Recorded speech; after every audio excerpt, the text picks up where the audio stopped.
I mean, it kind of makes sense, right? Like, if you every day act and behave the way a millionaire acts and behaves, it kind of makes sense that over a long enough period of time, your external reality will begin to reflect that back to you. If you start eating and training every day like an Olympic athlete, it kind of makes sense that you would end up seeing some improvements in your health and fitness. So I think we still have to go a little bit deeper, because if we're only looking at behaviors but not what caused the behavior, this is where people get stuck in this like discipline and willpower thing, always trying to force themselves to do things that they don't want to do. This pretty much most of the time leads to burnout.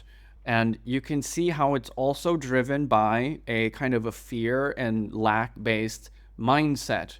So now we've kind of just moved that from the having category to the doing category, where it creates a belief that if I'm not doing these things, then I'm not enough or whatever. Then I'm not being who I need to be in order to feel worthy of having the things that I want.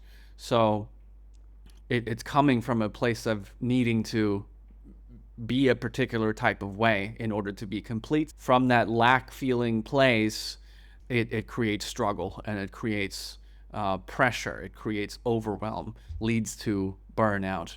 So now when we look at these people doing these things who are able to sustain these activities over long periods of time without burnout, then we really need to look at the underlying belief system. So what do people naturally do when they're not feeling pressured or afraid or anxious or anything like that? Well, people kind of generally do what they feel like. People do what is in alignment with their natural passion, interest, curiosity, excitement. If we look at children who don't need to pay the rent, and who isn't going to bed lonely at night, wondering if they will ever meet their soulmate. None of these like things concern them on a day-to-day basis. So they're coming from this place of just freedom, and you can see all the ways that they're expressing. And usually society kind of beats us down as we grow up, and we end up with all this conditioning that says we shouldn't follow our passion and our excitement, and we need to create security, and we need to get a good job, and we need to get approval and validation from people, and we need to fit into society, and we should do all that we can to achieve the highest status possible in this society.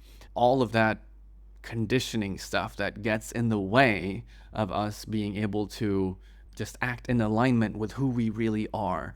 So a big part of the work then is undoing a lot of that programming, so that natural excitement starts, it just bubbles to the surface naturally. It just naturally expresses because it is who you are.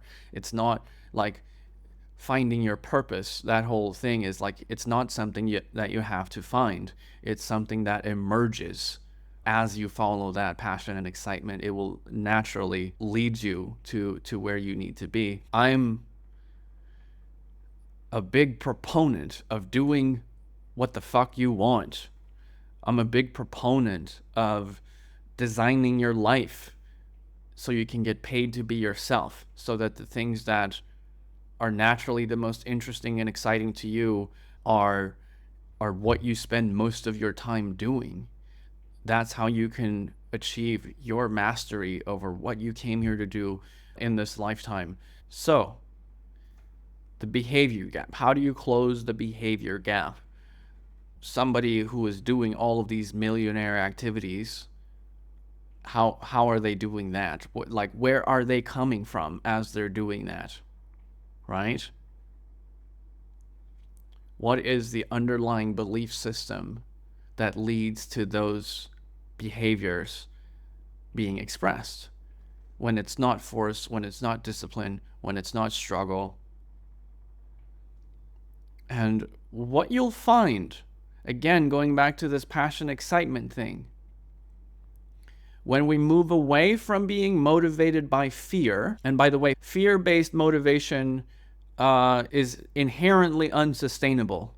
I mean, imagine that you are being chased by a tiger and you're running for your life, and after a while maybe you find some kind of a rock to climb up on, or something. You find some kind of hiding spot, and you get a moment of relief, and the tiger's gone and you're safe. Okay, so when your motivation was fueled by not being eaten by a tiger, what happens when there's no more tiger?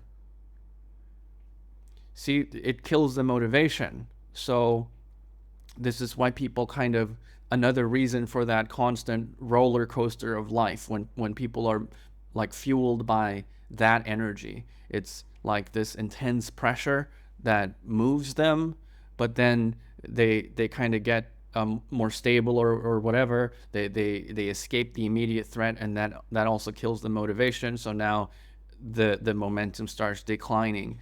But so what is the opposite of fear?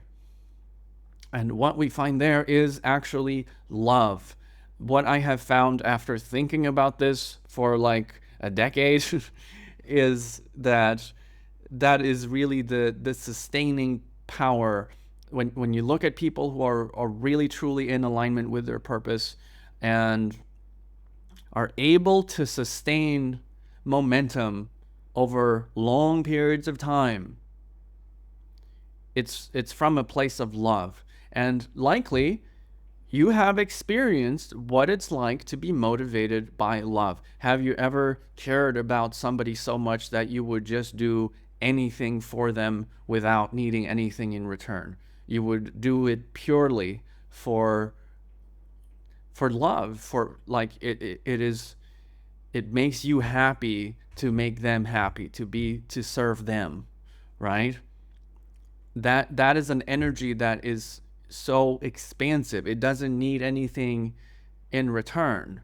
It's not transactional. So if you look at somebody like Kobe, it's like Mamba mentality, and he's somebody that people would point to and look at as a model of like discipline, right, and hard work. But what motivated that discipline and hard work?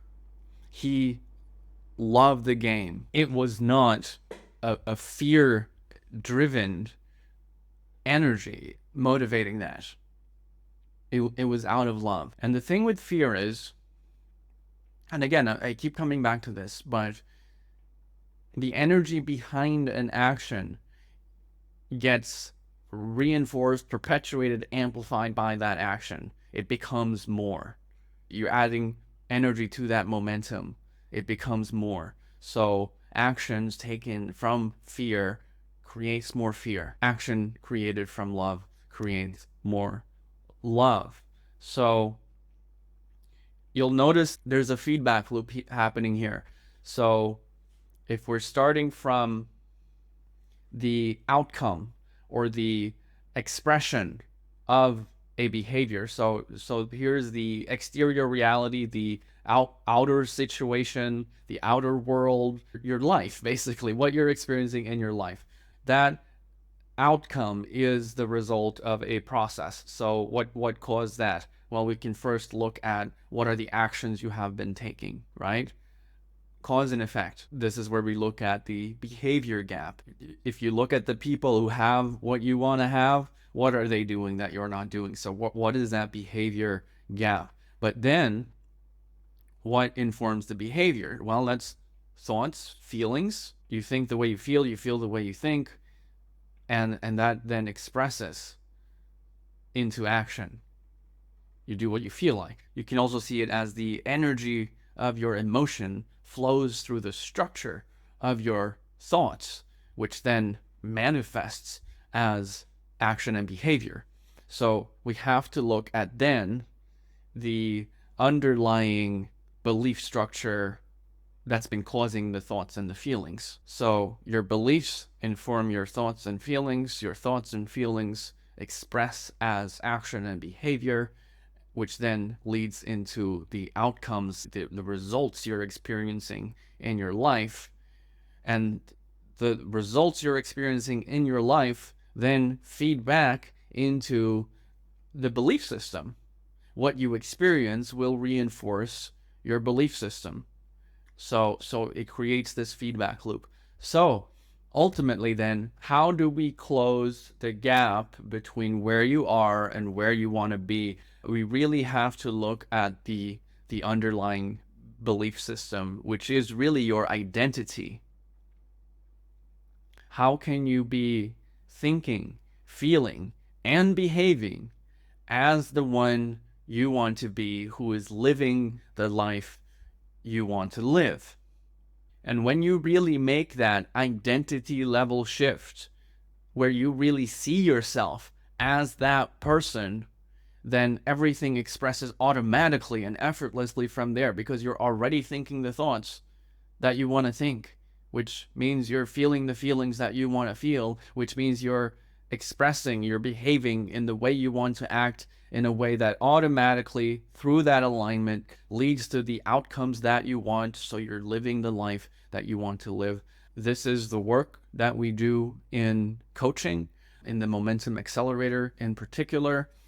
Some people just come to me for individual sessions. They've been feeling stuck on something, or there's some emotional turmoil, and we clear that up and they go on their way. For the people who work with me on a more long-term basis, and we have ongoing weekly meetings, this is really what a lot of that work comes down to, and we attack it from every level. So every week we're shifting and upgrading and closing that gap bit by bit by bit.